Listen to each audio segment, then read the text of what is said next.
keeping up with the world. It's a lot to handle, right? Every headline, every news alert. That's why we do this. Break down 5 major events, from today, January 19th, 2025, all without, without overloading your brain. Yeah, exactly. We're here to give you some context, maybe some insights, help you understand what's really going on beyond just the headlines. Yeah. Okay.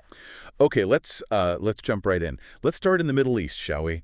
The Israel-Hamas conflict might finally be, winding down. There's talk of a ceasefire. But Netanyahu's saying he's ready to, restart the war if hostages aren't returned. He even said that Israel has changed the face of the Middle East.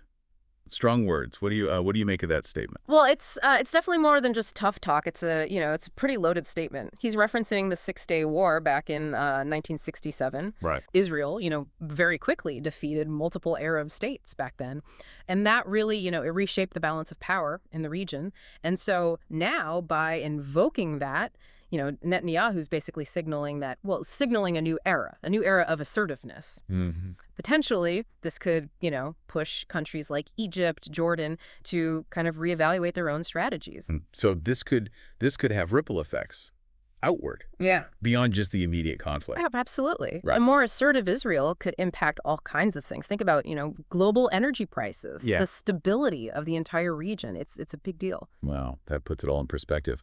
Okay, let's switch gears a bit. Something a little closer to home, maybe. Yeah. We're on the eve of President-elect Trump's second inauguration. Right. And, it's going to be indoors because of the extreme cold. That's pretty rare, right, for an inauguration?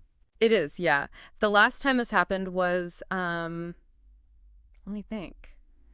It was for Reagan's second inauguration back in 1985. I mean, weather has, affected political events before, of course, but for an event of this scale, it's pretty unusual. Right. Makes you wonder if it could be symbolic of anything, like a sign that maybe Trump's second term is going to be, different. Yeah. Hard to say for sure, really, but, Reagan's second term was marked by a move toward more pragmatic policies. So could we see something similar from Trump? That's something to keep an eye on for sure. Interesting. Okay, let's move on to Bangladesh. Ousted Prime Minister Sheikh Hasina, who's currently in exile in India, released a voice note, claiming she and her sister barely escaped an attempt on their lives. Wow. They were apparently just 20 or 25 minutes away from danger. Yeah. So first off, what even led to her ousting? Right. So the political scene in Bangladesh has been, it's been pretty turbulent. Hasina's party was facing accusations of corruption and becoming, increasingly authoritarian, perhaps. And so that led to growing opposition, obviously, which, eventually culminated in her removal. Okay, so her statement then about the threat to her life, what does that tell us? Well, it points to a real, a dangerous level of instability in the region. It's a stark reminder of the risks that political figures face in volatile environments. And, it raises some concerns about the potential for further unrest in Bangladesh. Definitely a worrying situation. Yeah. Okay, shifting back to the U.S., we have thousands gathering in Washington, D.C. to protest, Trump's second inauguration. We saw similar protests during his first term, of course. Yeah. How do they compare? Well, the crowds might be, a little smaller this time around, but the core issues haven't gone away. The concerns about gender justice, immigration, democratic processes, all of that remains central to these protests. And what's significant is that, this opposition, it's endured throughout Trump's presidency. It hasn't faded.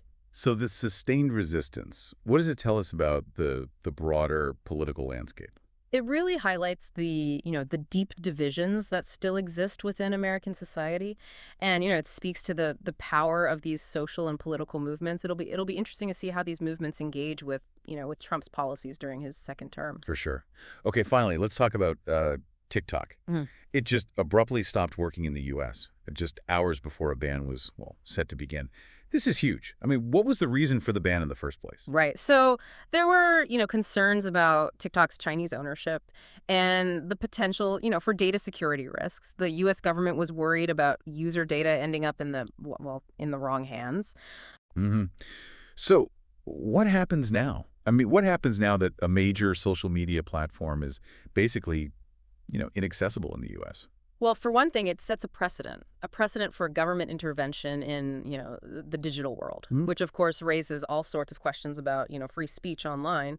And it also highlights the growing tension between governments and Well, and these tech giants. Yeah. This whole situation could even, lead to a more fragmented internet if other countries follow suit. Who knows? It's a situation with far-reaching consequences for sure. Okay, well, we've covered a lot today. Potential ceasefires, political instability, protests, even the power of technology. It's been quite a day. So we want to hear from you. What stands out to you as the most significant event of January 19th, 2025? This snapshot of global events, I mean, it really gives us a lot to think about, doesn't it? Makes you think about the forces shaping our world and what might be coming next. Absolutely.